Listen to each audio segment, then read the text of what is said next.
The question was, what does healing in our hood mean to you? It means that we need to take our young people in hand. We need to tell them about our days. We need to learn about theirs. At this meeting today, I talked to a young lady and she told me some stuff that I didn't know. And I didn't know because I don't really live in the same time that she lives in, as she didn't live in the same time I live in. So we can share our stories, we can share our love, we can just help each other if we can. Okay, so healing in our hoods, what that means to me, I just feel like it's like healing from like past traumas that we don't like deal with. Like, cause black people as a whole, like we like to like bury like traumas and stuff and sweep it under the rug. So like dealing with it, we really need to deal with it because it really affects us as a whole and everything. Because nobody else is gonna help us like heal. We gotta heal ourselves. So this is really a good thing. So yeah.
What does healing in our hoods mean to me? I just think about the word hoods.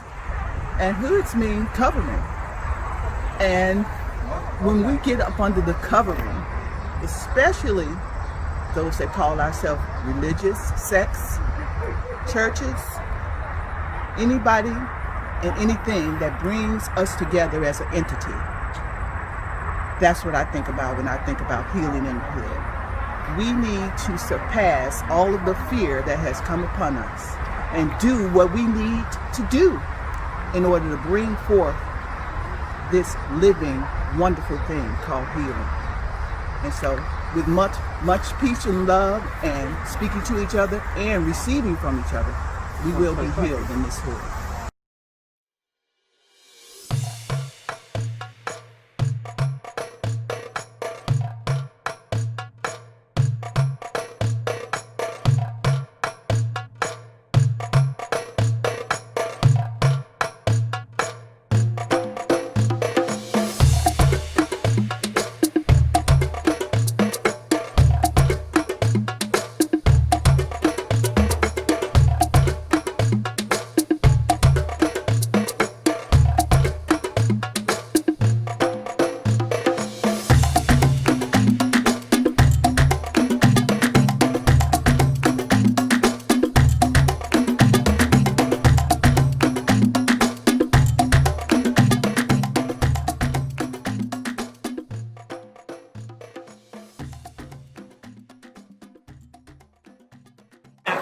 All right, what healing in the hood means to me? It means getting our kids together. It means starting from the bottom. It means being the example, being the leaders, and helping to give the children the opportunity to flourish and to build and to grow, and to enjoy and see life and appreciate life in a better aspect and in a safe environment. It's all about, for me, the kids, the next generation. We're going to move out the way and somebody has to go ahead and be the example for the future.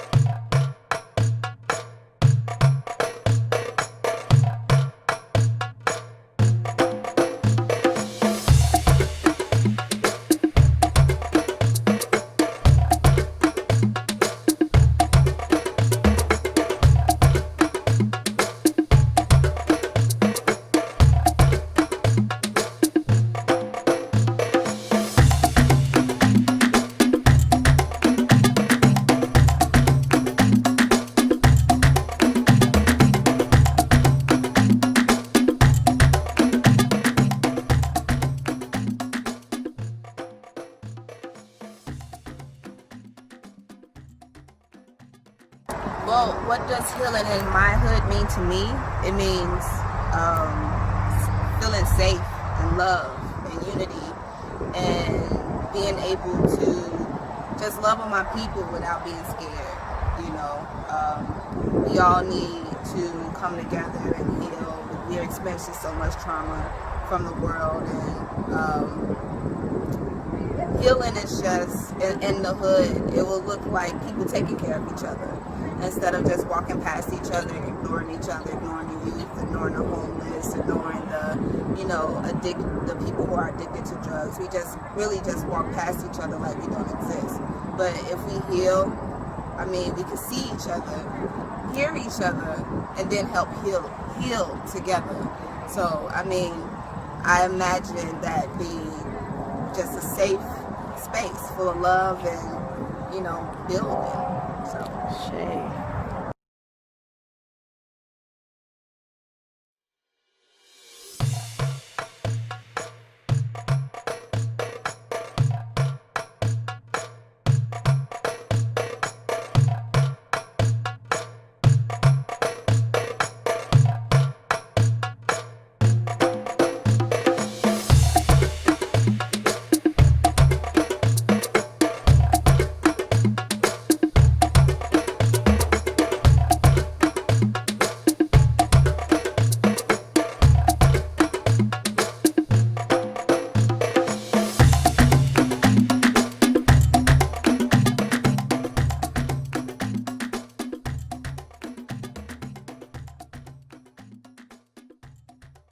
Our hood means to me saving our babies.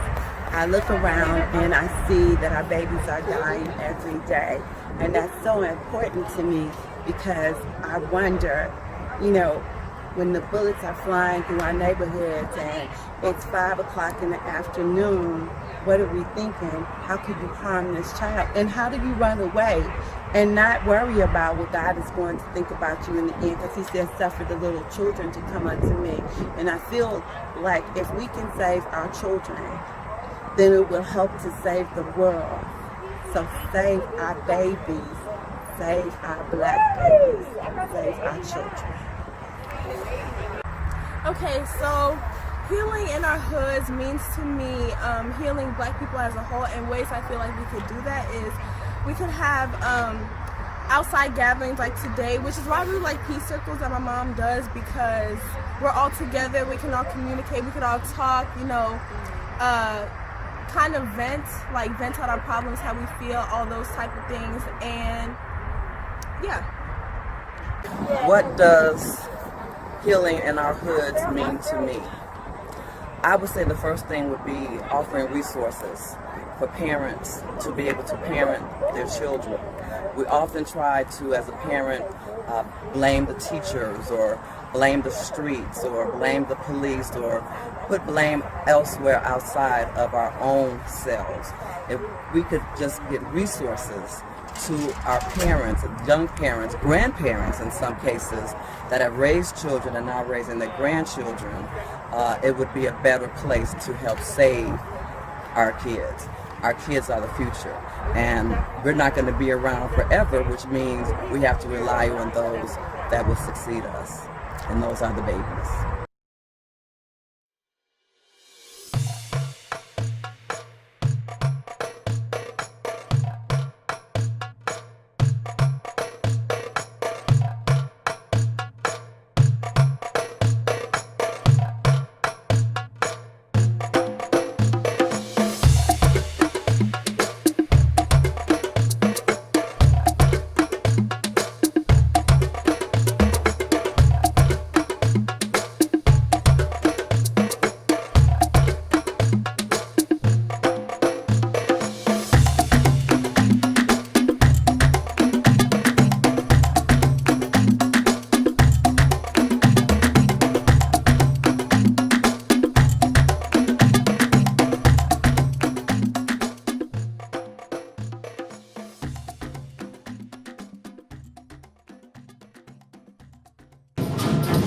When I first walked in, what was most apparent to me was just the energy with a celebration around healing and ritual and music. It was powerful. I've done a lot of kind of circles before, whether it be peace circles and other things, but today there was just something about openness, being vulnerable. I felt just such a deeper connection. To take the opportunity to be in a brave space, to be a little more comfortable with being uncomfortable, and also to learn that we have more similarities than differences. I feel really lucky to have been asked to do this. I feel lucky that I let myself break out of the fear that I had. The drum circle and just coming together as a group was very powerful and really kind of brought me back into the moment. I think transformation happens one person at a time, by being present and absorbing all that was here today is transformative internally within me, and I take that work forward. We all have our own internal struggles, and we all can be resilient, and we all can win. And so it will help me to show more empathy for what people go through and to listen more. I would say the first especially when we live in such segregated neighborhoods. I feel that sometimes my children, my students, my own kids don't see anyone outside of their skin color within their 4-block radius of where they're allowed to hang out. And I think having these circles allows them to see that we have a lot more in common. And through our sharing of stories, we are learning to heal, number one, ourselves, and allow others the opportunity to heal themselves. I think in Chicago and in this nation, a lot of us don't realize the pressure that we're under on a regular basis. We all are hurting from something, and we all are angry from something. We're upset, and it's another way to deal with that. In this day and to hear the shared experiences that we've had with coming to terms with racism in our society, the historic part as well as the here and now part, to have a space where we can be quiet with others and think, when did it become a thing for me? And what am I going to do about it? And how can I work to change it? What's next for TRHT is creating safe spaces all over the city, every neighborhood where people can come together. We can unite our cultures, our ethnicities, our desires, our goals, and build together.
The question was, what does healing in our hoods mean to you? It means that we need to take our young people in hand. We need to tell them about our days. We need to learn about theirs. At this meeting today, I talked to a young lady, and she told me some stuff that I didn't know. And I didn't know because I don't really live in the same time that she lives in, as she didn't live in the same time I live in.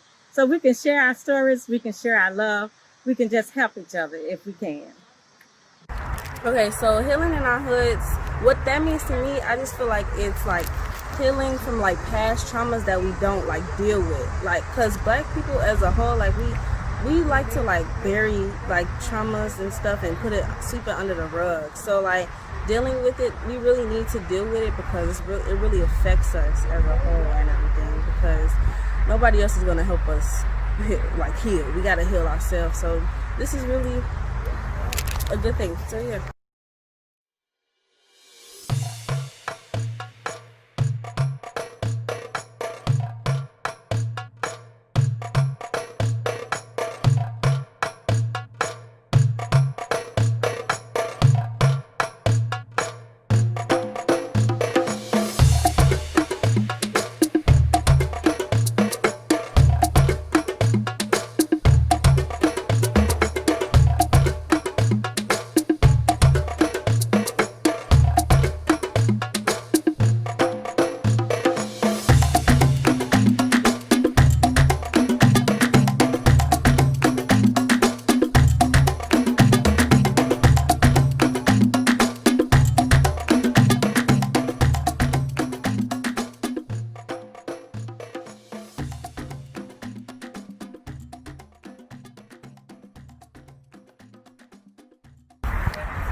What does healing in our hoods mean to me? I just think about the word hoods. And hoods mean covering. And when we get up under the covering, especially those that call ourselves religious sects, churches, anybody and anything that brings us together as an entity, that's what I think about when I think about healing in the hood. We need to surpass all of the fear that has come upon us and do what we need to do in order to bring forth this living, wonderful thing called healing. And so with much peace and love and speaking to each other and receiving from each other, we will be healed in this hood.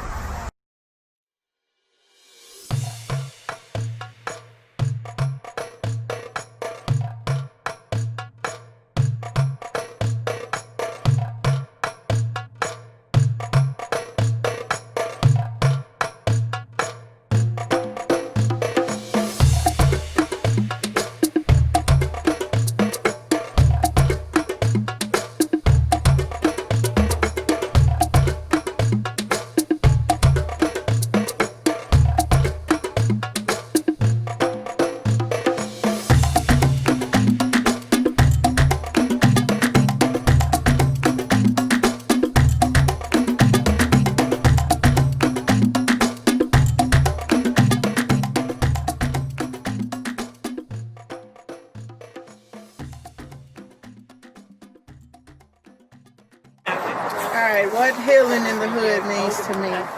It means getting our kids together. It means starting from the bottom. It means being the example, being the leaders, and helping to give the children the opportunity to flourish and to build and to grow. And to enjoy and see life and appreciate life in a better aspect and in a safe environment. It's all about, for me, the kids, the next generation. We're going to move out the way and somebody has to go ahead and be the example for the future.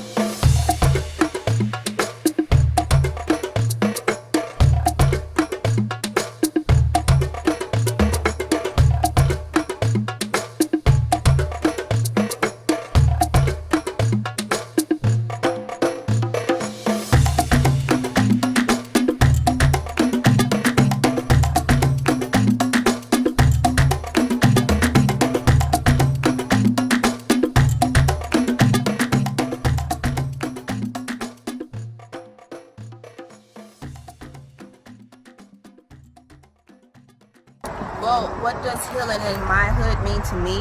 It means feeling safe and love and unity and being able to just love on my people without being scared. You know, we all need to come together and heal. We're experiencing so much trauma from the world, and healing is just in the hood. It will look like people taking care of each other instead of just walking past each other, ignoring each other, ignoring the youth, ignoring the homeless, ignoring the, you know, the people who are addicted to drugs. We just really just walk past each other like we don't exist. But if we heal, I mean, we can see each other, hear each other, and then help heal together. So, I mean, I imagine that being just a safe space full of love and, you know, building. So, Shay.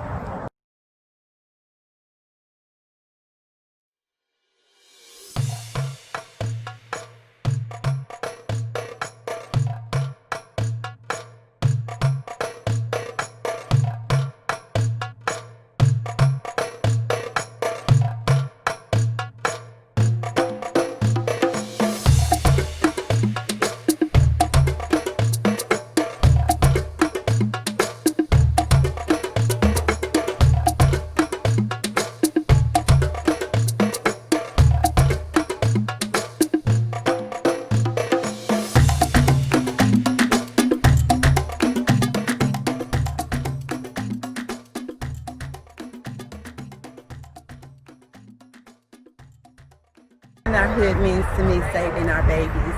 I look around and I see that our babies are dying every day. And that's so important to me because I wonder, you know, when the bullets are flying through our neighborhoods and it's 5 o'clock in the afternoon, what are we thinking? How could you harm this child? And how do you run away and not worry about what God is going to think about you in the end? Because he says, suffer the little children to come unto me. And I feel like if we can save our children, then it will help to save the world.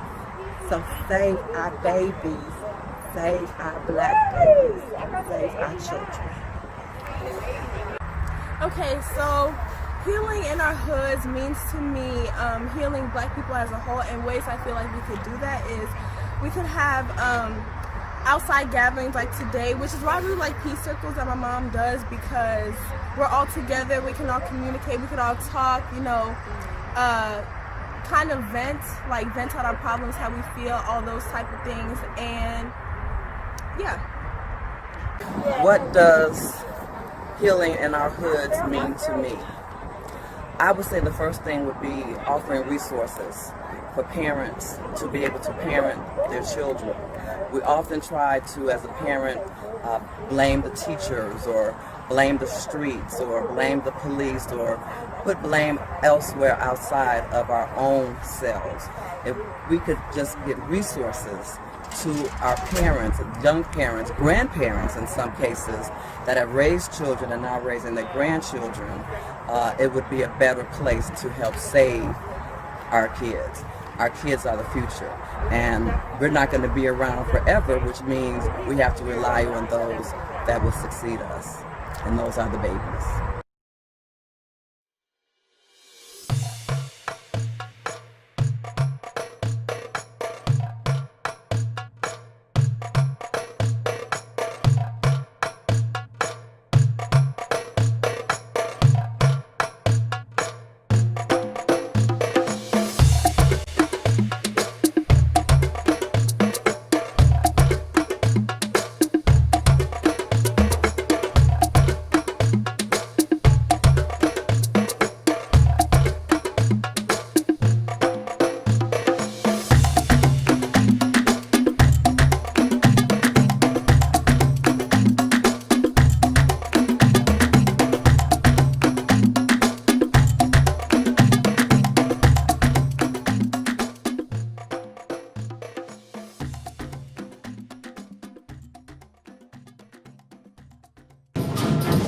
When I first walked in, what was most apparent to me was just the energy with a celebration around healing and ritual and music. It was powerful. I've done a lot of kind of circles before, whether it be peace circles and other things, but today there was just something about openness, being vulnerable. I feel just such a deeper connection. To take the opportunity to be in a brave space, to be a little more comfortable with being uncomfortable, and also to learn that we have more similarities than differences. I feel really lucky to have been asked to do this. I feel lucky that I let myself break out of the fear that I had. The drum circle and just coming together as a group was very powerful and really kind of brought me back into the moment. I think transformation happens one person at a time, by being present and absorbing all that was here today is transformative internally within me, and I take that work forward. We all have our own internal struggles, and we all can be resilient, and we all can win. And so it will help me to show more empathy for what people go through and to listen more. I would say the first especially when we live in such segregated neighborhoods. I feel that sometimes my children, my students, my own kids don't see anyone outside of their skin color within their 4-block radius of where they're allowed to hang out. And I think having these circles allows them to see that we have a lot more in common. And through our sharing of stories, we are learning to heal, number one, ourselves, and allow others the opportunity to heal themselves. I think in Chicago and in this nation, a lot of us don't realize the pressures that we're under on a regular basis. We all are hurting from something, and we all are angry from something. We're upset, and it's another way to deal with that. In this day to and hear time, the shared experiences that we've had with coming to terms with racism in our society, the historic part as well as the here and now part, to have a space where we can be quiet with others and think, when did it become a thing for me? And what am I going to do about it? And how can I work to change it? What's next for TRHT is creating safe spaces all over the city, every neighborhood where people can come together. We can unite our cultures, our ethnicities, our desires, our goals, and build together.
the question was, what does healing in our hoods mean to you?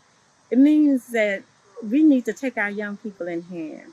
We need to tell them about our days. We need to learn about theirs. At this meeting today, I talked to a young lady and she told me some stuff that I didn't know. And I didn't know because I don't really live in the same time that she lives in, as she didn't live in the same time I live in. So we can share our stories, we can share our love, we can just help each other if we can. Okay, so healing in our hoods, what that means to me, I just feel like it's like healing from like past traumas that we don't like deal with. Like, cause Black people as a whole, like we like to like bury like traumas and stuff and sweep it under the rug. So like dealing with it, we really need to deal with it because it really affects us as a whole and everything, because nobody else is going to help us heal. We got to heal ourselves. So this is really a good thing. So yeah.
What does healing in our hoods mean to me? I just think about the word hoods.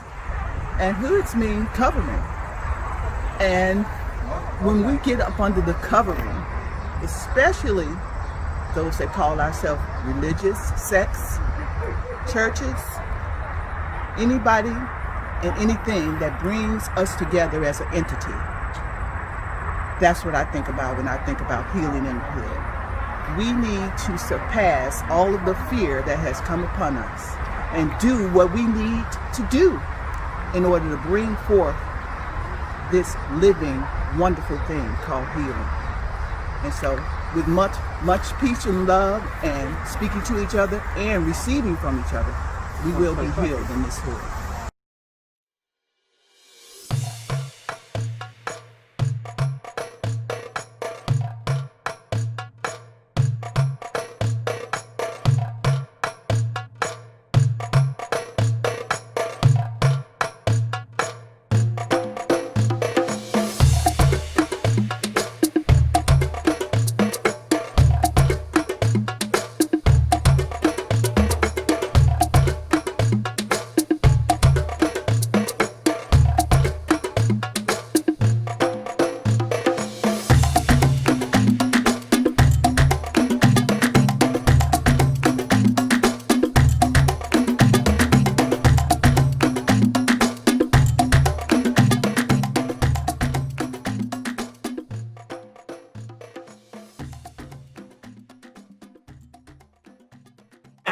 Alright, what healing in the hood means to me. It means getting our kids together. It means starting from the bottom. It means being the example, being the leaders, and helping to give the children the opportunity to flourish and to build and to grow. And to enjoy and see life and appreciate life in a better aspect and in a safe environment. It's all about, for me, the kids, the next generation. We're going to move out the way and somebody has to go ahead and be the example for the future.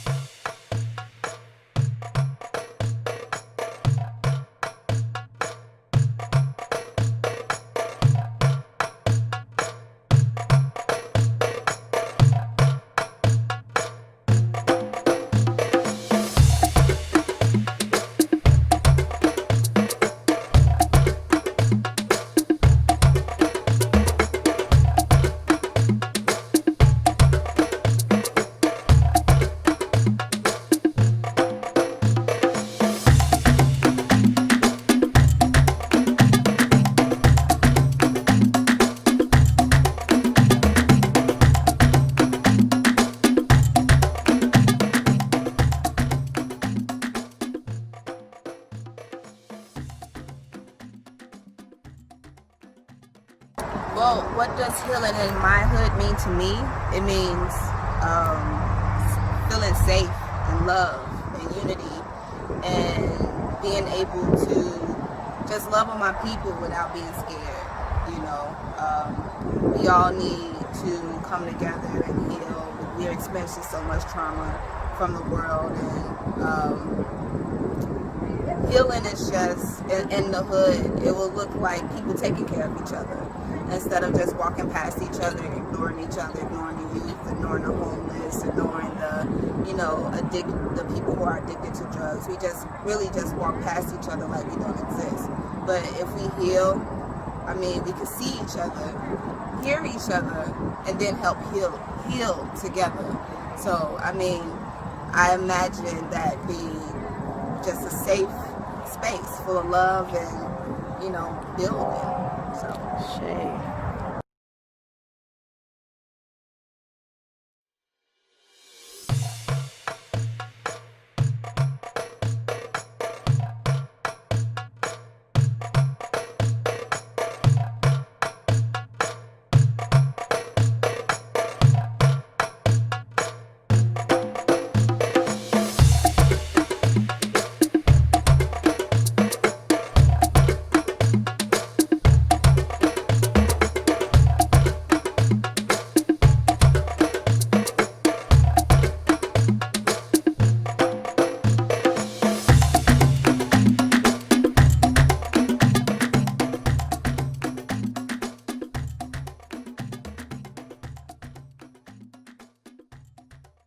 Our hood means to me saving our babies.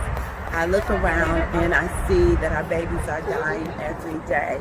And that's so important to me because I wonder, when the bullets are flying through our neighborhoods and it's 5 o'clock in the afternoon, what are we thinking? How could you harm this child? And how do you run away and not worry about what God is going to think about you in the end? Because he says, suffer the little children to come unto me. And I feel like if we can save our children, then it will help to save the world. So save our babies, save our black babies, save our children.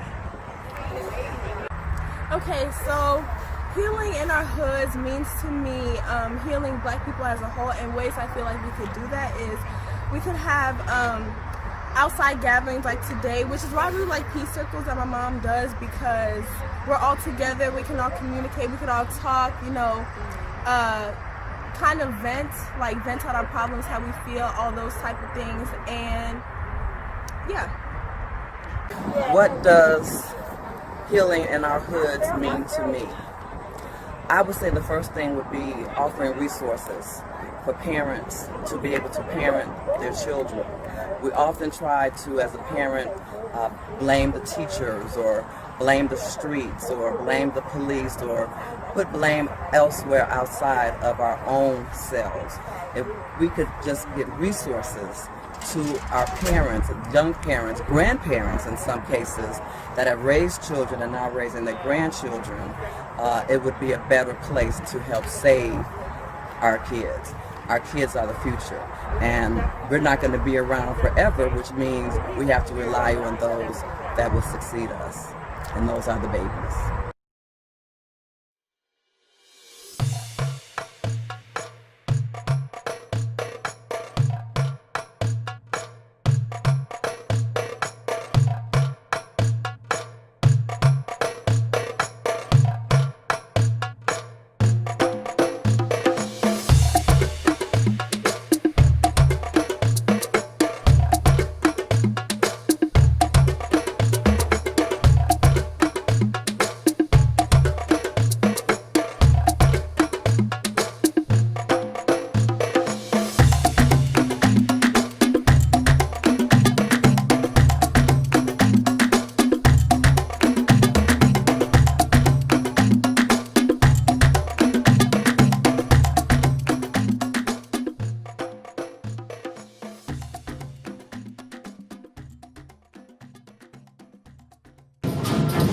When I first walked in, what was most apparent to me was just the energy with a celebration around healing and ritual and music.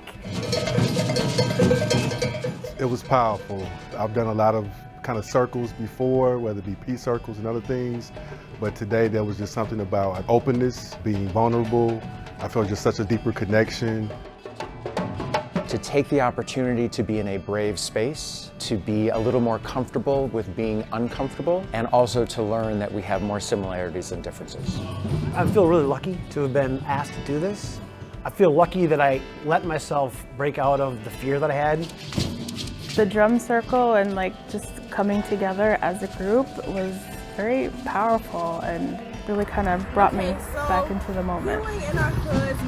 I think transformation happens one person at a time, by being present and absorbing all that was here today is transformative internally within me, and I take that work forward. We all have our own internal struggles, and we all can be resilient, and we all can win. And so it will help me to show more empathy for what people go through and to listen more. I would say the first especially when we live in such segregated neighborhoods.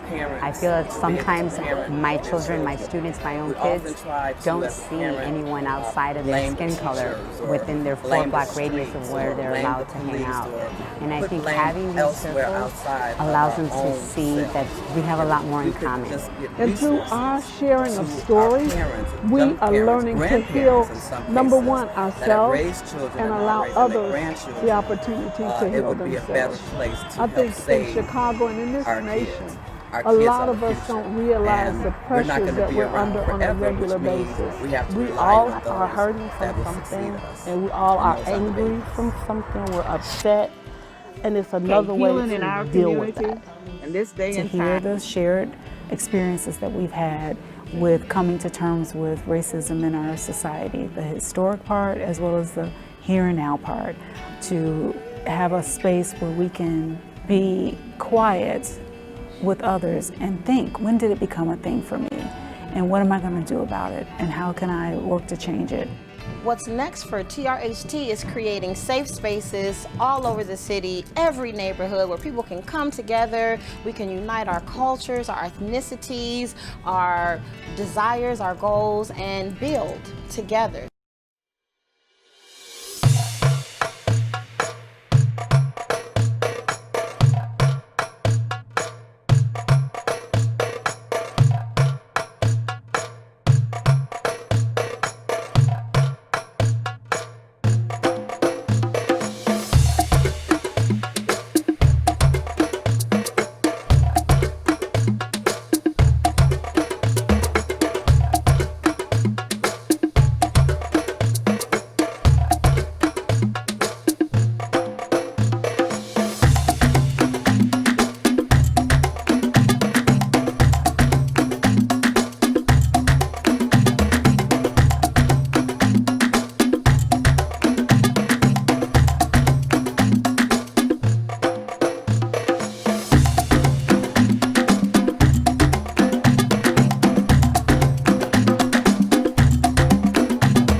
The question was, what does healing in our hoods mean to you?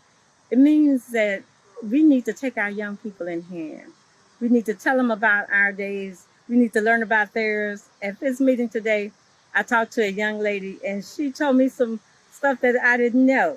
And I didn't know because I don't really live in the same time that she lives in, as she didn't live in the same time I live in. So we can share our stories, we can share our love, we can just help each other if we can. Okay, so healing in our hoods, what that means to me, I just feel like it's like healing from like past traumas that we don't like deal with. Like, cause Black people as a whole, like we we like to like bury like traumas and stuff and sweep it under the rug. So like dealing with it, we really need to deal with it because it really affects us as a whole and everything, because nobody else is going to help us like heal. We got to heal ourselves. So this is really a good thing. So yeah.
What does healing in our hoods mean to me? I just think about the word hoods. And hoods mean covering. And when we get up under the covering, especially those that call ourselves religious, sects, churches, anybody and anything that brings us together as an entity, that's what I think about when I think about healing in the hood. We need to surpass all of the fear that has come upon us and do what we need to do in order to bring forth this living, wonderful thing called healing.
On behalf of myself, TRHT, and all of our attendees, I acknowledge and give respect to the land that Chicago now claims.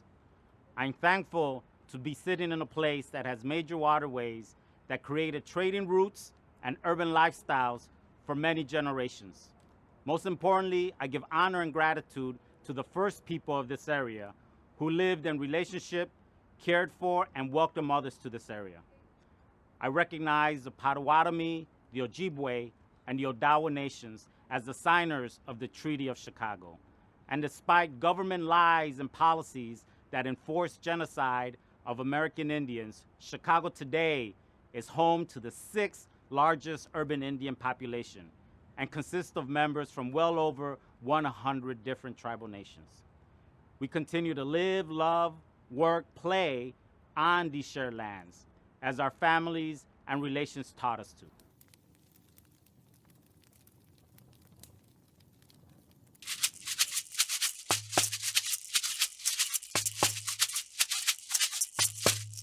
Buenos dias. Hey, Caro!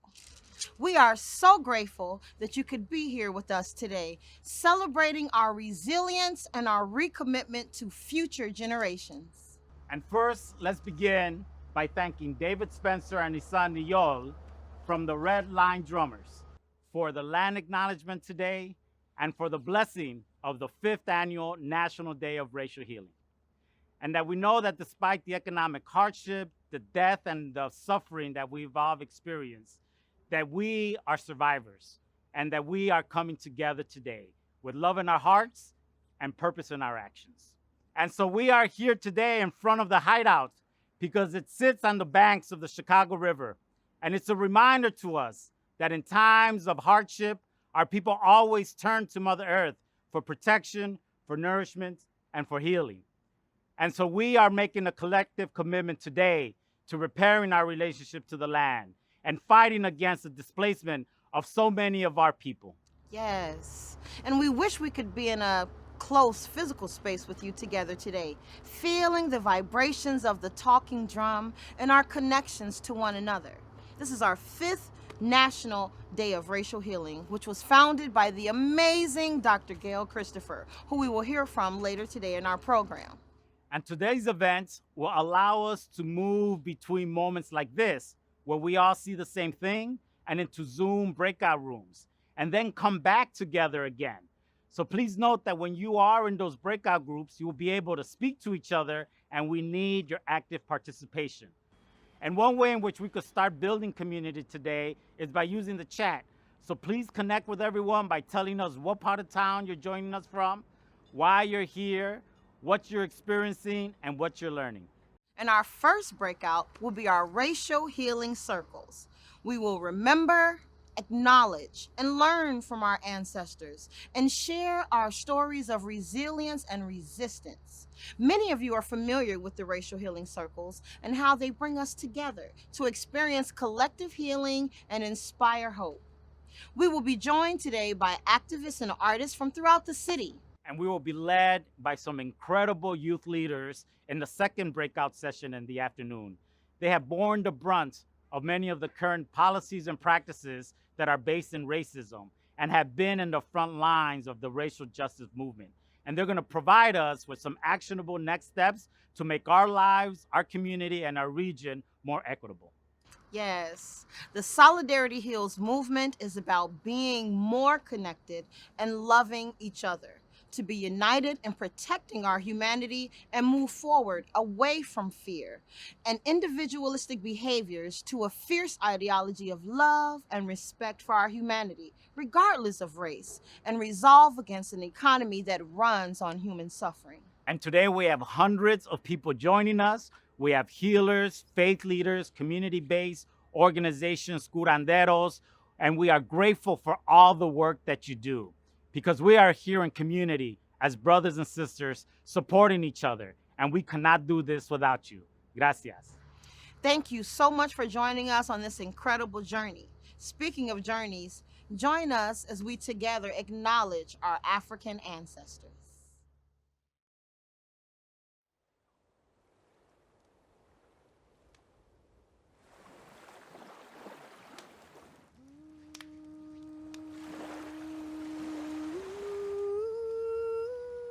Welcome, welcome, welcome. Welcome, all ye energies throughout the diaspora and the universe, the great universe that we serve. We thank you. We thank you. And this is the time where we stop whatever we're doing in our busy lives and we take it way, way, way, way, way, way, way, way, way back to the beginning of remembrance. We consider the honor of the ancient Egyptians. We stand tall in our bodies. We raise our chin high because we persevere. Because we are still here to tell the stories and the stories and the stories of old, passed down word of mouth from our grandmothers and our grandfathers and our foremothers and our forefathers. We keep their legacies alive, for they were not in vain. We thank you. We take a stroll through the transatlantic, where the bodies of many of our ancestors still rest at the bottom of the ocean. So many of us who chose death over a life of uncertainty in this new world. On powerful shoulders we stand every single day in struggle, in power. We remember together. We take time out of our busy days and we sit down our children at our feet and we tell them the stories of old, of all who walked before them and the power that lay within their precious hands. We serve as the wind beneath their wings, our children, oh, our children, our children, those who have gone on and those who carry on the legacies. We are those children.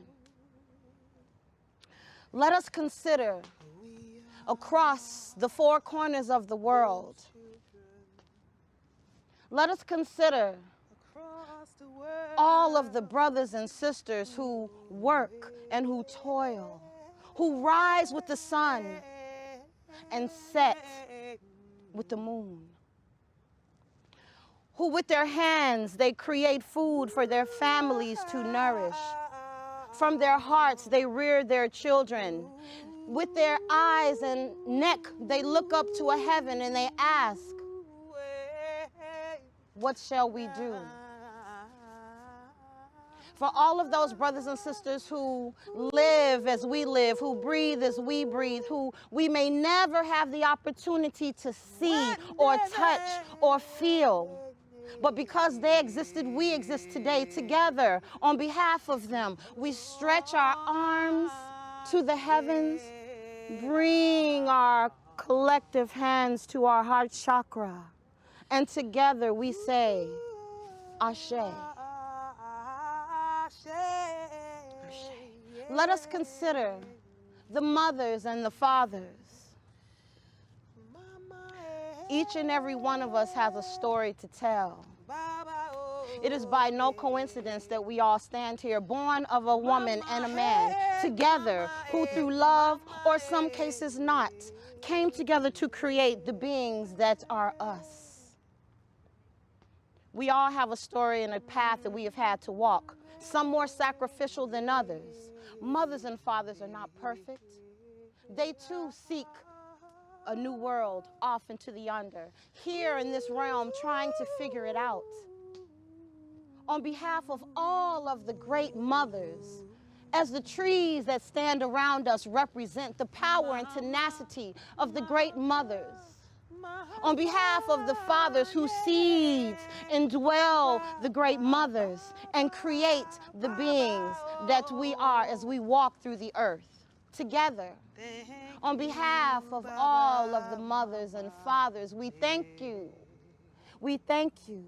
And we put our arms outstretched to the heavens, bring them together collectively down before the heart chakra, and together we say, Ashe.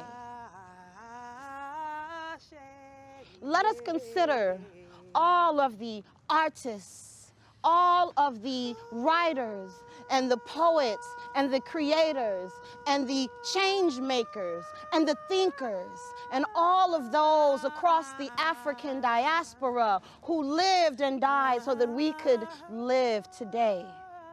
All of those who never saw the makings of their creations come to fruition in the way that they so hoped that they would.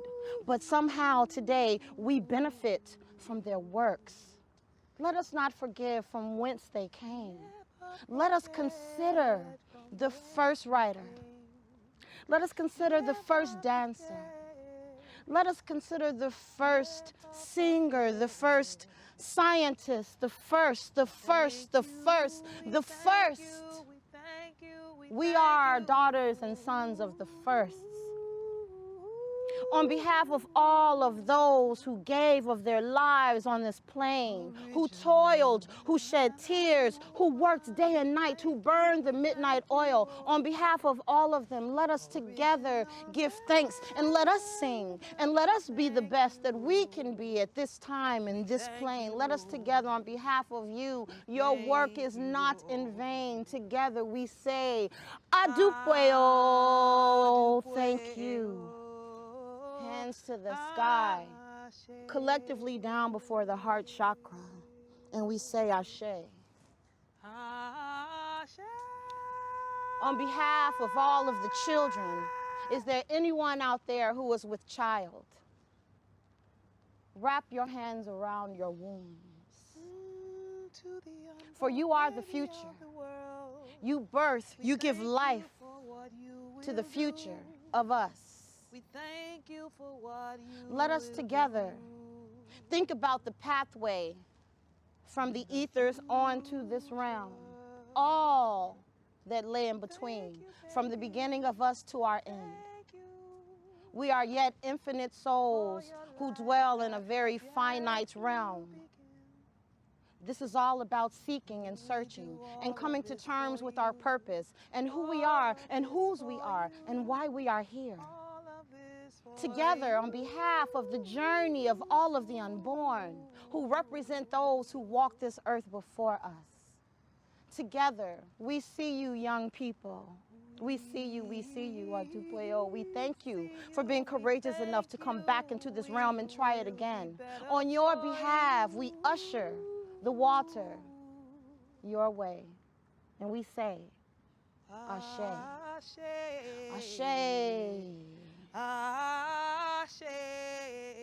And I want everyone within the sound of my voice to consider all of those who you have lost in your own bloodlines. So many of us choosing to leave this plane. So many of us losing our lives unjustly. So much hurt, so much harm, so much pain. Let us consider the mothers and the fathers and the aunts and the uncles and the cousins and the neighbors and the friends and the teachers and the mentors and the counselors who raised us and brought us to the current place where we are today, who cared enough to nourish us mentally, physically, and spiritually. Those who have gone on, who we wish we could take a moment and say, thank you, thank you, thank you. I get it. I figured it out. I understand everything that you were saying, but we'll never have that physical plane opportunity here to say these words. But it is not too late. Together, right now, I want you to put your hands over your heart. And I want you to hold them in that sacred heart space. And together, let them know that their lives were not in vain. Together, on behalf of all that is good and pure and divine, we say, take a deep breath in. Let us hold the love in our heart. Let us bring that love into the earth realm. Let us smile a smile of surety. And let us together say, Ashe. Let us hold one last moment of silence on behalf of all of the children that have lost their lives to senseless gun violence, to police brutality, to crime and murder, to unrighteousness and filth and darkness. On behalf of all of our young people, on behalf of all of our youth, we see you all. On behalf of all of our babies, let us hold space for them right now.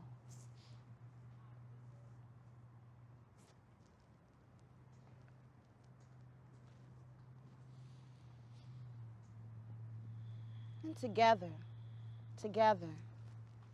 lift your hands, bring them together, and we say, Ashe. Ashe.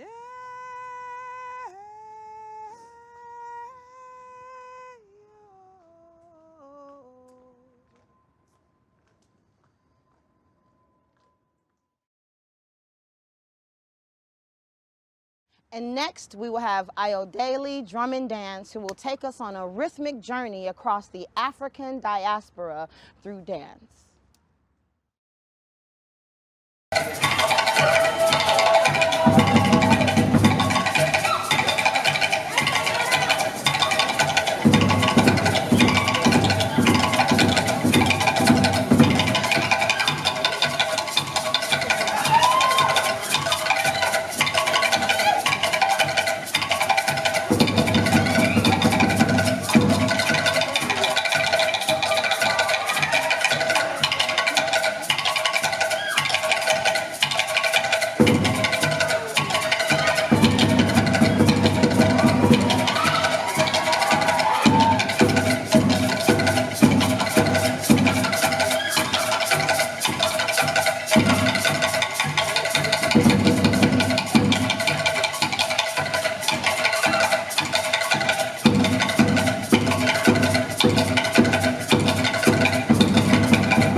Thank you so much, Ayodele, for that beautiful expression of African power and rhythm. Racial healing is a feeling I'm revealing. Out of the rubble of a shaken nation, African Continentals dab African American store owners, meet and greet, forgive and remember each other and themselves. Replace Arab face behind bulletproof counter of ghetto gas station. The Chinese smirk from clerk at nail shop is no more. The new store is owned by a Moor. No disrespect to my Chinese cousins, but if blacks don't financially take their communities back, then we will continue to have nothing. A community is mine when I hold the deed, or some random brown sugar, mahogany, spreading sweet vibes, fresh organic foods, and community services like contagion. If I share a park bench with Becky, she won't conjure Karen. We continue sharing in God's blessed creation. Just one day of not having to beg for my life. I can walk with ease through city streets, no more police, no trepidation, a truly civilized nation where the people have the power. I can breathe and be black at the same time. Not treated like a murderer when I committed no crime. If you haven't had your heart broken by a system or shattered by uniformed men in blue, then you won't understand what my people go through. I am spirit who refused to be slave, laid down life to build masses' pride. I once was so self-high, legend read that I could fly. Today, I cry rivers over waves of oppression and genocide. Let the flood grace my face, pour onto page. When I rage, I slice governments to shred with words I have said, author journals of atonement for their forefathers' sins, dripping in fresh bloodthirst as vile Minutemen, etch my effort under government skin. The empire can strike back, but it will never forget the day we met. Pen be a sharp machete. I offer random attacks of self-love when I fight black. Give hugs even in Corona season if the energy is pleasing. It's a spiritual war for the morals and reasons of man. When evil blackens, ventricles, leak poison darts into streams of thoughts, I remember who and whose I am. Stand like Iroko tree in childhood memory. Plant feet in soul of earth. Give birth to a movement, denouncing white privilege and global terrorism, respecting black life unapologetically. I grab my pen, a clean slate, envision a greater globe for black and brown babies. Spin earth on its axis, build this universe within my verse. Energy transmutations, change vibrations. I smile at my reflections through masks with wide eyes, homeowners who are their brother's keepers citywide, multiplied by 100.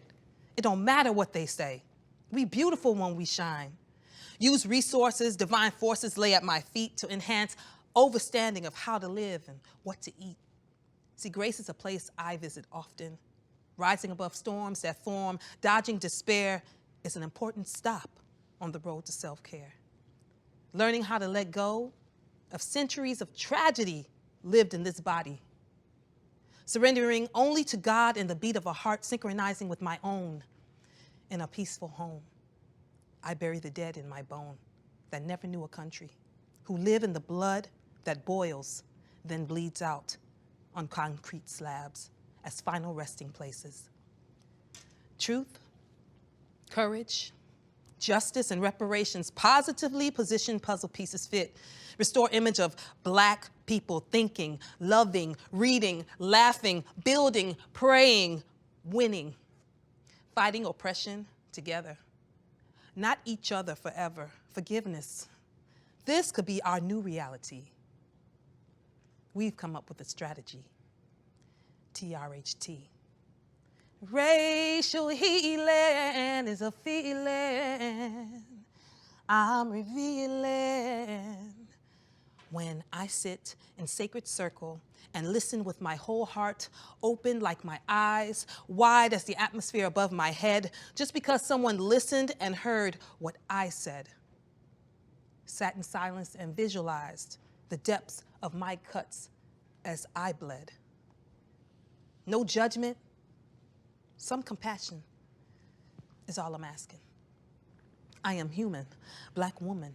I am beautiful and deserve my respect, right along with my flowers, while I am alive, for giving you life, all of you. That's right, we are one human family. Why can't we be functional? I believe we can, but I won't be any less of who God made me. Understand?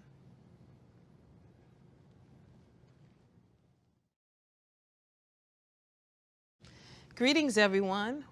Welcome to our Racial Healing Circles. We're very excited to have you here today. You don't have to know anything or do anything special. Just make sure that you're being honest and open and sharing your truth, and you can't go wrong. Today, we will participate in racial healing circles with affinity groups, Black, BIPOC, White, and Spanish speaking. So please follow the directions on your screen to enter your racial healing circle.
Welcome back, circle participants. I hope you thoroughly enjoyed your circles and the people that you met in the circles. I know there's a lot of energy and stories, so what we're going to do now is try and recenter some of that energy.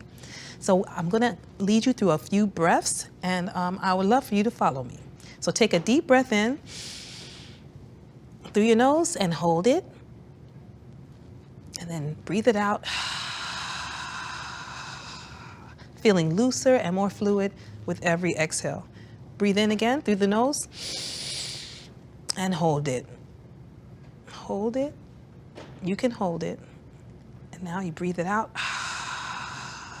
shaking out all the stress and all the tension wherever you feel it in your body. This is our last and final breath. In through your nose, holding it, and now you'll relax and release. Shake it out if you have to, and clap for yourselves. Thank you so much for this circle experience. Thank you for spending your valuable time with us. We hope you enjoyed the circle, and we hope you have a happy new year. That was amazing. Thank you so much, Sister Ugochi. That was wonderful. She's amazing. And now you're going to be able to experience an incredible ceremonial dance by NASTEC Youth Dance Group called Xochitl Quetzal. And then stay tuned for the Wheels of Steel with DJ Sadie Woods as we enjoy and break bread together. And enjoy the DJ set, and you can shake in your seat. Thank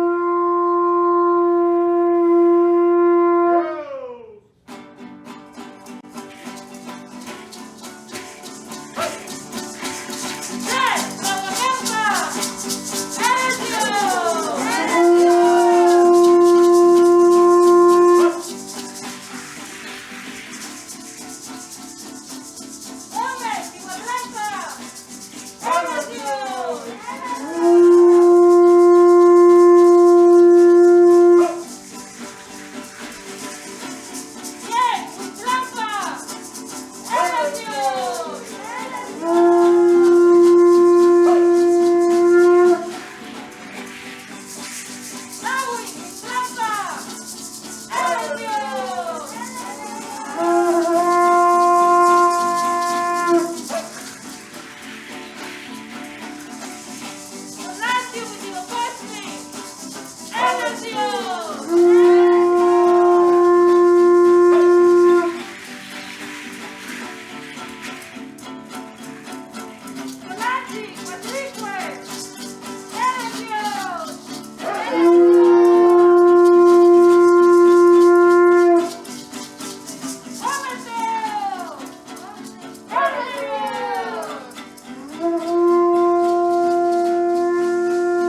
Thank you.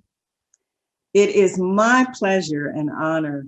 It's an absolute joy to celebrate with you here in Chicago the 5th annual National Day of Racial Healing. The Chicago Truth, Racial Healing, and Transformation effort embodies the spirit of community engagement and youth leadership, grace, and love that are hallmarks of this work happening across the country. The Chicago effort has been very creative and entrepreneurial. They have trained over 300 people to serve as co-facilitators and practitioners of the Racial Healing Circle process. 100 of those 300 are young people, youth leaders who have been in partnership with the Chicago Community Colleges, getting the skills through a curriculum that emphasizes the compassion and the empathy and the connectedness that we strive for when we talk about racial healing. Some people ask, well, what is this racial healing? From my perspective, we have to understand what healing is before we can really understand why racial healing. And I want to be very clear that healing is not a deficit frame. Healing is a very natural part of our human development and our evolution as individuals and as communities. It's a very natural part of our evolution as a democracy. The body heals and restores itself every second of every day. Bryan Stevenson's brilliant work reminding us about mercy and justice reminds us that no individual should be defined by the worst thing that they've ever done. And I would say that no country should be defined by the worst thing that it's ever done if it does not continue to do those terrible things. We've recently had exposure to the consequences of a narrative of hatred that promotes violence. We've seen it on our nation's capital in one of the most shameful moments of our country's recent history. But we know that narratives that devalue individuals, narratives that are rooted in the history of enslavement and a false hierarchy of human value, narratives that are rooted in the decimation and the annihilation of indigenous people, that these narratives have to be replaced with a true understanding of who we are as human beings, as an extended, interconnected, and interdependent human family. And so racial healing is about bringing into focus that shift in our understanding and developing the skills and the capacities to relate to one another as equal human beings so that we can build a critical mass that's required for sustainable changes in our society's structures and systems that are now too often unjust. And so the racial healing work is work that expands our circles of engagement and civic participation from a core understanding of our unique humanity and our interconnectedness as human beings. I'm very happy to say that over 50 racial healing circles are happening in Chicago every month, that this beautiful cadre of young people who are working as practitioners, that the Chicago Truth, Racial Healing, and Transformation effort has been entrepreneurial, and they are returning over 90% of the revenues that are generated through these circles. They're returning them to the young people, to the practitioners. And in so doing, they are looking at the economic issues that our communities are facing in a small way.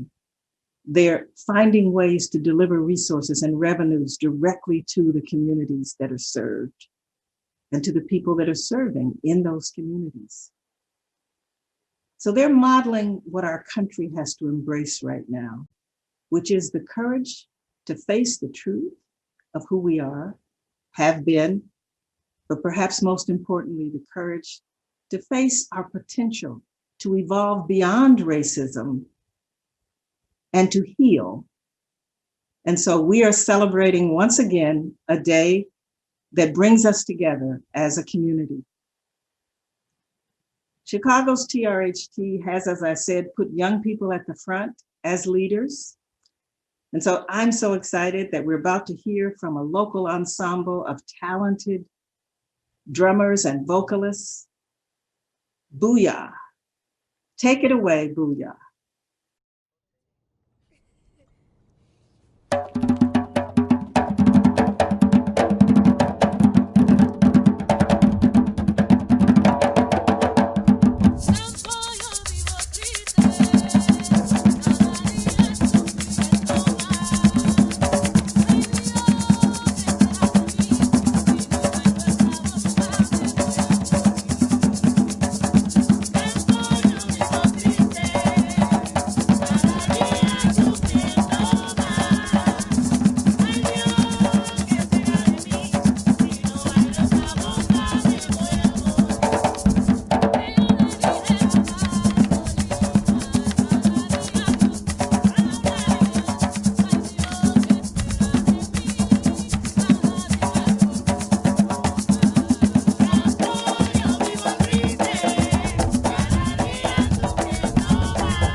Thank you so much, Booyah, for that incredible performance.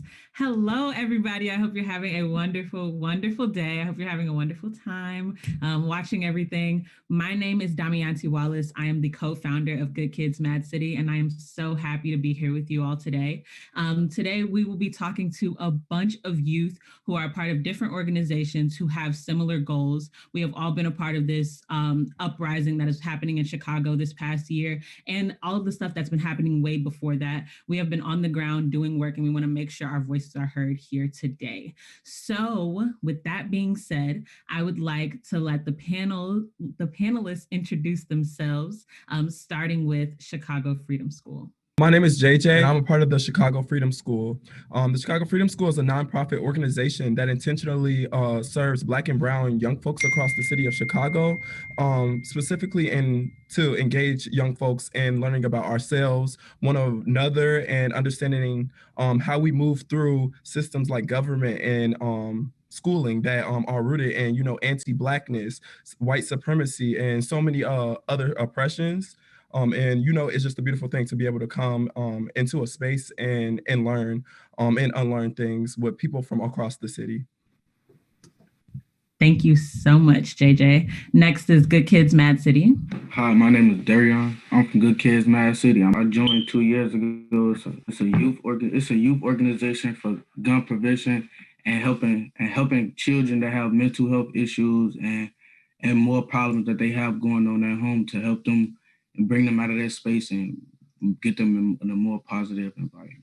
Hey, I'm Carletta, also with Good Kids Mad City. Hey everybody, Carlile Pittman, one of the co-founders for Good Kids Mad City. Happy to be here. Just to add on to Darian, there's a youth-led organization led by young people who are helping to do their part in violence prevention and making change and bringing resources to underserved communities across the city of Chicago. Thank you so much. Next, we have ITP. Hello, everyone. My name is Berto Aguayo. I'm the executive director and co-founder of Increase the Peace. Increase the Peace is an organization that develops young leaders and promotes peace through leadership development, community organizing, and really advocating for policy solutions to tackle the root cause of violence. Hello, my name is Lisbeth. I'm the youth organizer for Increase the Peace. Hey everyone, my name is Montse Ayala. I am a youth development specialist and organizer with Increase the Peace. Hello everyone, hola a todos. My name is Elisette Arguelles.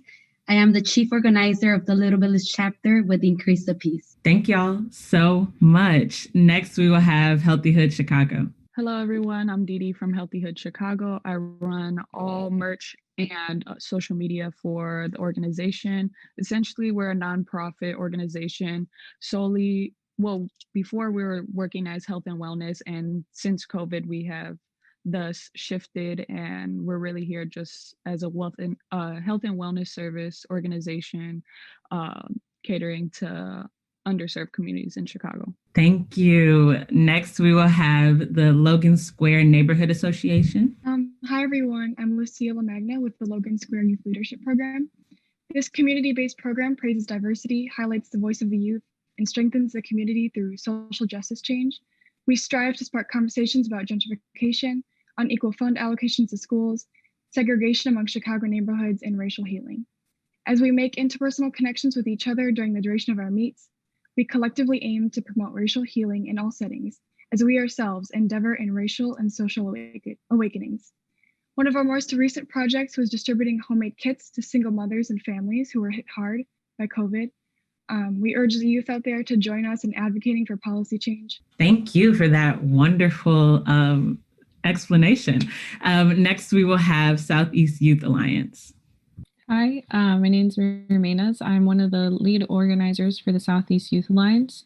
We are a youth organization based in the southeast side of Chicago, and we work to promote youth activism within the southeast side of Chicago. We've done a lot of work during the summer mainly, and working with other organizations within the community. Thank you. That is all of our organizations on the call. And I just want y'all to notice and see the range we have here, okay? People are working throughout this entire city to make it a better place and to stop all this oppression and these systems that be trying to kill us on a regular basis. So just so y'all see and understand what's happening, we are all very powerful. We all have this entire thing going on where we are working together, but also working in our own sectors. It is really, really important that we are all on this call and we are all able to talk about our different sections of activism and organizing that we do, because sometimes it's together, sometimes separate, sometimes we're doing the same thing on different sides of the city. But just so y'all know, it's happening always and consistently.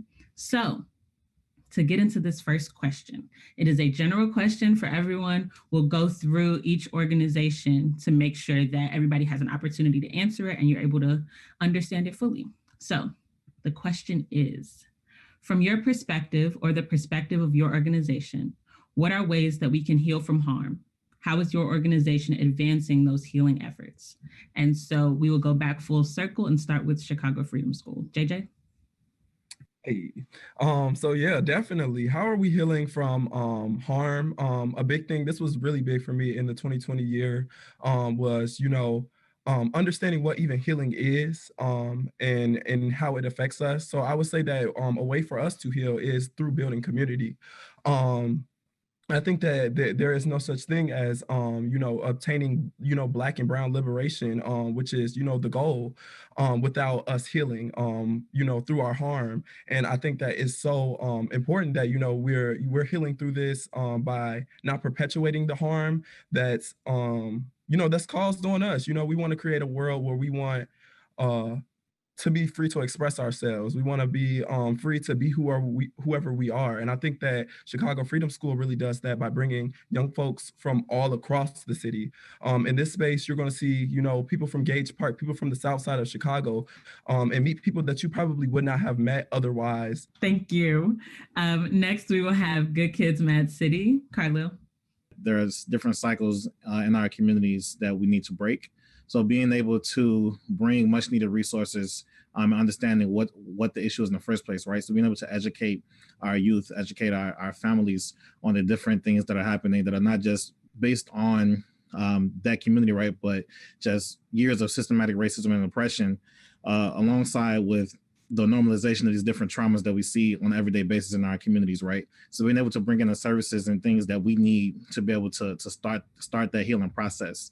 I think some of the ways that we have been advancing these efforts are from not waiting for the help from public officials to bring these resources, right? But empowering our community members and our leaders to understand that they have the power to start the healing process themselves. Thank you so much. I 100% agree.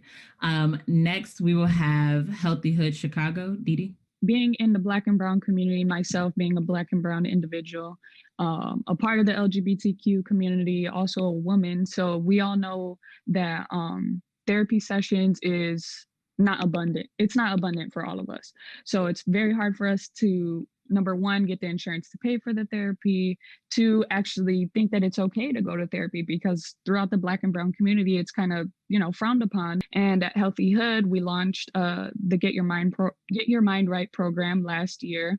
And we offer free therapy sessions to anybody and everyone that signs up for it. We have professional therapists, whether it's art therapy, yoga therapy, anything of that nature, whatever you need to feel better and to strengthen your mental health, we have it for you. Thank you so much. I hope y'all are taking notes, because I will definitely be trying that yoga therapy. Let me tell you, we all need it, I promise. Next, we will have Increase the Peace. It's going to be hard to follow these mic drops, but I'll try. At Increase the Peace, we really believe in healing through action and healing through service. We know that in order to fight these systemic issues that we face, we need to build power, and that power is simply defined as the ability to act. And that's one of the ways in which we've sought this past year to heal from our harm by acting and servicing our communities in a variety of ways. Number one, multicultural unity, ensuring that we have Black and Brown unity rallies, Black and Brown unity car parades, to show that we're stronger together, and to really battle the anti-Blackness that might exist in the Latino community, and also battle the anti-Latinx sentiment that might exist in the Black community, and being truthful about those things and acting upon those things. Secondly, also food access work, doing a lot of Black and Brown unity food pantries, ensuring that our people have a meal to eat. Civic engagement, making sure people are getting counted for the census, registering people to vote. Another way is ensuring that we're really creating a space for young leaders, because real leaders create other leaders, and we got to make sure we create that space for other young people to come up after us. And then lastly, through helping out our street vendors. The Latino community has a lot of street vendors, and one of the ways we've helped is heal our community is to provide direct cash assistance, because our governments have failed us. And we provided direct cash assistance to street vendors who might need some help to cope with the pandemic. And it's in all these ways, healing through action, building power, but also building love, building community. And that's one of the ways we've tried to heal in this past year. I mean, you followed the mic drop incredibly. You did great. Next, we will have the Logan Square Neighborhood Association.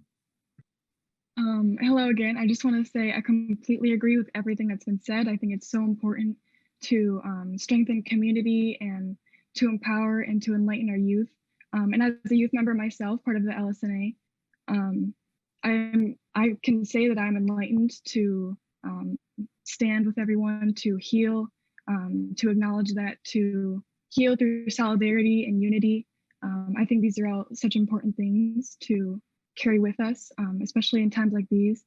And even being here with everyone, with all these organizations is just amazing. So thank you.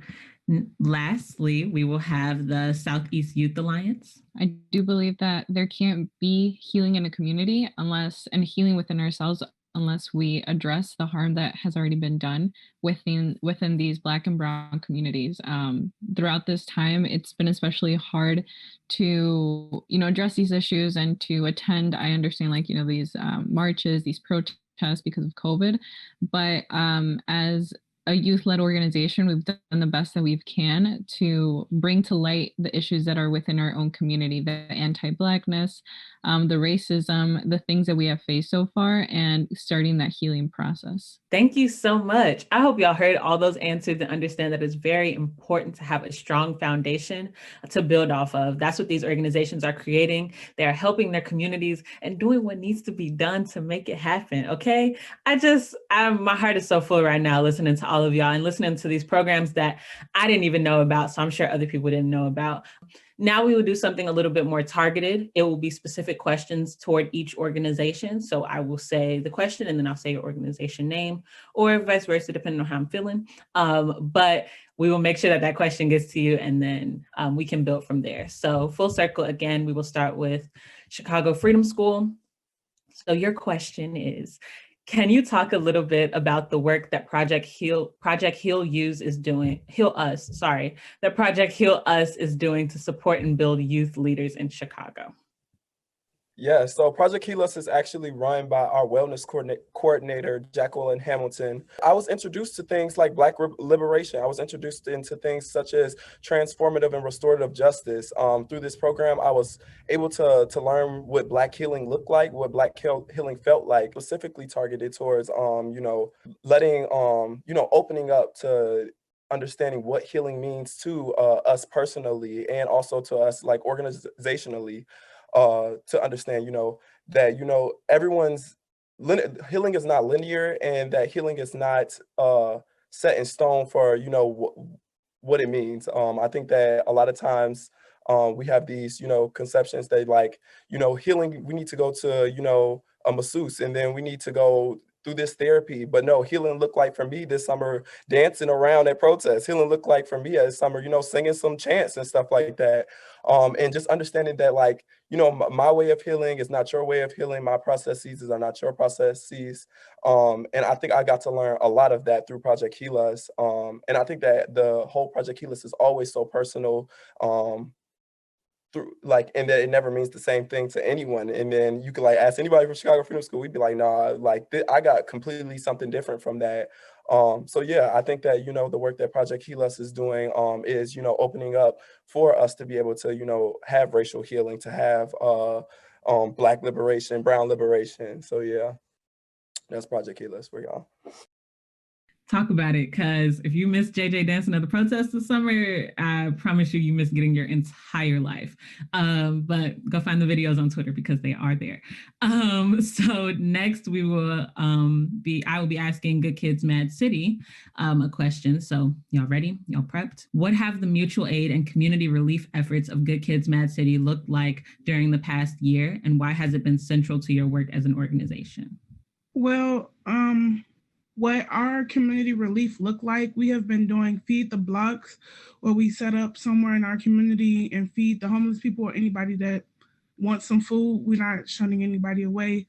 Also, we do weekly food give out at our local, at a local church in our community. Also, we do PPE distribution, so face masks, hand sanitizers, and whatnot. It's been important to our organization because these are things in underserved communities, and more important, the hard time that we're going through with COVID. So this is really important to extend a hand to those that's misfortunate in our community. Great, thank you so much. And that's my home, GKMC. So I love our mutual aid, and I love how it's blossomed throughout this pandemic. We have done so much, and currently we're giving out mini housing grants. And it's all through the support of y'all. It's all through the support of other organizations, through the support of the city. Just to be able to provide relief for people fills my heart so much, and I know it fills the heart of other people. We have incredible organizers in our organization who have launched beautiful, beautiful mutual aid projects who I'm sure y'all will see more of later. So I'll stop bragging a little bit because that's what that was. So next we will have Healthy Hood Chicago. You ready? Okay. Your question is, how has Healthy Hood used their platform to serve as an incubator for justice initiatives around health and wellness, mutual aid, food access, and community building? Yeah, so I would say just like any other organization, Healthy Hood really like flourished during this pandemic. But, you know, like because so much stuff has gone wrong during the pandemic, a lot of people losing their houses, people losing their jobs and stuff like that, people getting sick, losing family members and thus forward. Healthy Hood has seriously taken a step up from what we were doing pre-COVID. So I would say now since COVID hit and the pandemic and stuff like that, we created the We Got Us initiative. So it's an initiative part of Healthy Hood Chicago where we are distributing PPE kits. We are a food pantry. We've also started in the summertime, which will we pick up again, is our survival days, where, you know, in this situation in the pandemic, it's hard for people to come out and get tested for COVID, but as a human being and somebody in society, you should do your part and get tested. So thus we started the survival days. We've made it technically cool, you know, to get a COVID test, come through, get HIV testing. And if you get a COVID test, you get a sticker that says, I got tested and stuff like that. And we did a whole thing throughout the summer. If you collected all 4 stickers, you get a whole new sticker for free and another COVID test. So essentially we were making it cool to do your part and be a part of the community, and thus forward. We Got Us has seriously flourished from survival days to now we're doing citywide testing through CORE and stuff like that. And really Healthy Hood has just flourished during this pandemic. And I'm really proud to say that our organization has really taken a step up from what we were doing before. Not that what we were doing before wasn't good enough, but I definitely think that we've thus grown during this pandemic. Thank you so much, especially for saying that, just around like making it cool, because I think we all have to come up with these new ways, and we had to kind of attack this pandemic from different angles, because you never knew how somebody was going to take it. And we were dealing with we're talking about healing right now. Like we were dealing with people who had endured a lot of harm and who needed healing. And we had to figure out how can we heal a bunch of people in a way that feels unique. So I think that everybody's been doing a beautiful, beautiful job. So thank you again for saying that. So next organization will be Increase the Peace. And this question is for Monse. How is ITP working with young people, and what does it look like in 2021? Of course, thank you for a great question. And I think what ITP has really been able to do the past 4 years is really provide the space, the platform, and the environment to build out and develop those skills so that young people can continue to create the change that they want to see in the neighborhood, while also trying to be very intentional about the culture that we're building within the space, and ensuring that young leaders are seeing they themselves as the experts, right? That they're recognizing that their lived experiences, their truths, their traumas can also be triumphs, can also be used to heal through that action and through that service. So we're really hoping to continue to expand on that in 2021. And as we saw this past year, where we helped provide 64 paid job opportunities for young folks to learn about organizing, know what it is, right? How to foster and develop those skills, where they underwent leadership training and continue to advocate for the hood, right? So we want to make sure that those continue to expand. And how do we keep hyping it up for 2021? Okay, talk about it. And I do want to stress to y'all at home, payment is very important, okay? We reorganizing out here, but also making sure that you're paying youth for their time is very, very important. And we learned that through a pandemic. Okay? Like we love your free money, but also this right here, being able to do work, being able to talk to y'all, panels, all of this, money. We just want to make sure that y'all know that we're doing a lot of work and our bodies are taking a lot of impact, and our minds. And so it's important that we get our therapy. It's important that we get our time to ourselves and self-care, and we heal and we learn. But it's also important that we're able to survive in this world as we are helping y'all survive. So just to put that out there as a little tidbit. So next is the Logan Square Neighborhood Association. Your question is, Can you talk about why gentrification in Logan Square is an issue that is having a significant impact on the lives of youth in the community? Yeah, so obviously gentrification is such a prominent issue in Logan Square. The youth is doing is we're trying to combat these by not only reaching out to the aldermen or people who have more power than us, but establishing this community and establishing relationships with each other and making connections with each other to show that, you know, we're not going to go down without a fight. You know, these businesses that are being shut down, we're gonna fight that, and we're gonna make our voices heard, especially for the youth right now. Empowerment is such a big thing that, you know, we need to do, and especially the housing issues in Logan Square.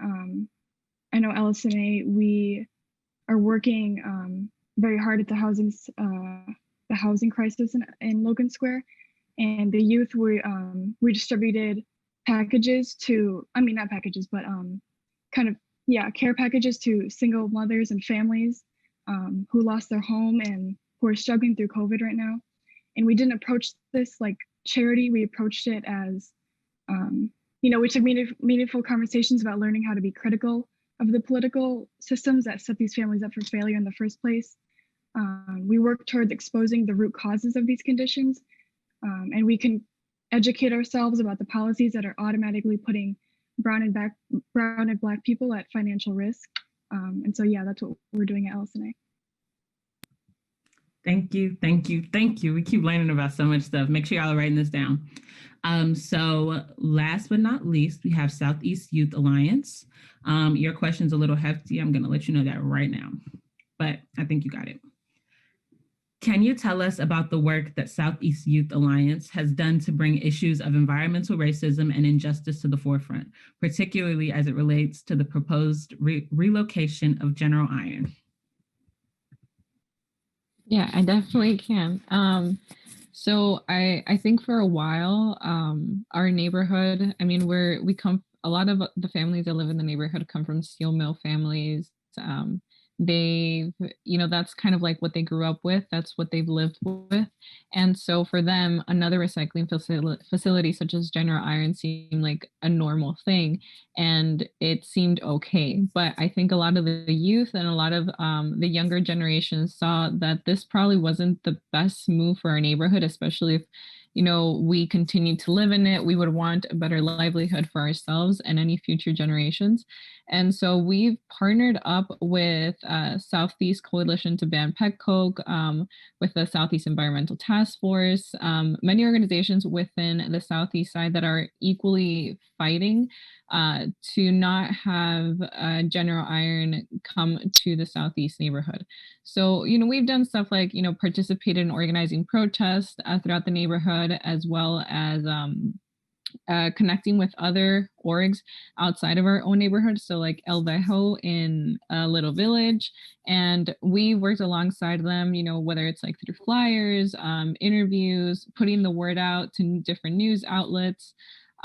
Really anything that you could possibly think of, we've tried to do. It's important to highlight that this work hasn't been done solely by us, but it's been done by a community of organizers, and we've all just come together. And despite the fact that we all kind of do our own thing, at the end of the day, we came together specifically for General Iron to keep that out of here. And thank you to all of these organizations who dropped some gems for us today, and who gave us some really, really concrete ideas of how to move forward as the community. So you all look these organizations up, follow them. It's really, really important that you research these organizations, research these people's names, figure out how you can help, okay? So next we will be doing a call to action, and you all will be in breakout rooms with different organizations to really figure out how you can help them. The instructions will be put up on the next screen. So follow those instructions, and we will see y'all soon. Have a wonderful, wonderful day.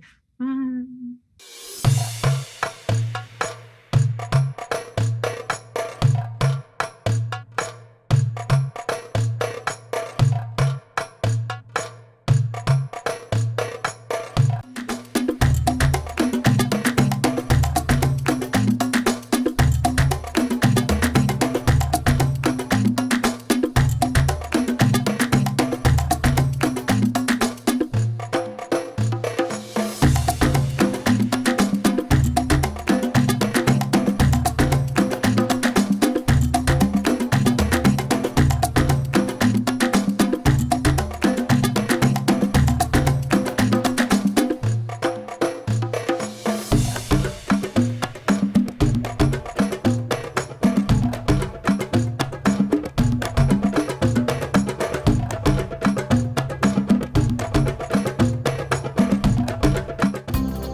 My name is JJ, and I'm a part of the Chicago Freedom School, where we're fighting towards Black and Brown liberation. You can help and support by finding us at the chicagofreedomschool.org, our website, or following us on Instagram at Shy Free School.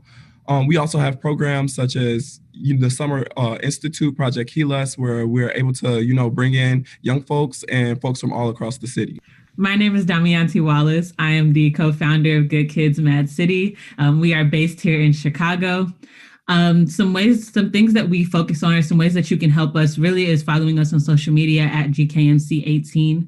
Some things that we've been doing is mutual aid. We've really been focusing on that throughout the pandemic, and we want to make sure we can supply everyone around us with things that we need.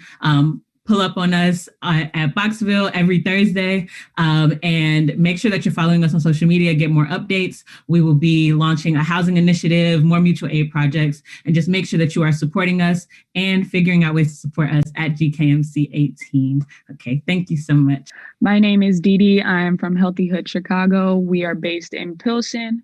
The best way to reach out to us and to find more about us is by going to our website, healthyhoodshy.com, or adding us on Instagram at healthyhoodshy and at We Got Us Chicago.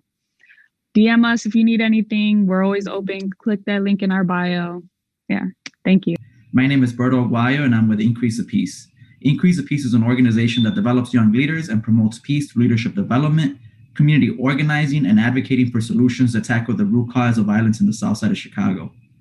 You can help us by going to our website, clicking that donate button, or also following us on social media at Increase of Peace Chicago. Thank you. My name is Luis Cabrales. I go by Louis. I'm a co-founder and one of the lead organizers with the Southeast Youth Alliance on the Southeast side of Chicago.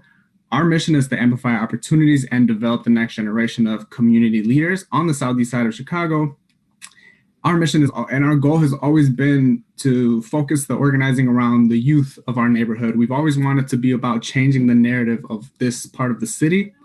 One major way you can support us is by following us on social media at Southeast Youth Alliance. We're on Facebook, Twitter, Instagram. We're working on getting our website up, but we're trying to get our audience built. My name is Lucia LaMagna, and I'm from the Logan Square Youth Leadership Program based in Logan Square. We are a community-based organization founded on racial healing and promoting social policies that benefit minority groups. If you are interested in becoming involved, you can visit our website and all the information can be found there. My name is Alyssa Peralta, and I represent the Abraham Lincoln Presidential Library Foundation and its No Malice Fund project, a short film contest for young people. A hope of Lincoln's was to rebuild the nation without malice, meaning the desire to do bad things to another person. As a nation, we must end malice, achieve fairness, and take care of one another. The No Malice Film Project invites those aged 11 to 21 to create short films about racial healing. Chaz Evert has recruited directors and screenwriters to host Zoom workshops with young people to give advice about filmmaking. 4 sessions will be held in February and March to get projects started, and the final films will be due in May. Winning films will be shown at Abraham Lincoln Presidential Library and will be used by teachers to start dialogue about race and racial healing. Please visit us at our website. Thank you. I'm Kristen Howell with the Urbana Neighborhood Connection Center located in Urbana, Illinois. The Urbana Neighborhood Connection Center provide year-round activities for youth in kindergarten through high school, graduation, and into college or entry-level employment. We invite you all to join us during our Push the Positivity campaign for citywide human kindness. For more information, contact us at uncchealing@gmail.com or our website at www.urbanaconnectioncenter.org.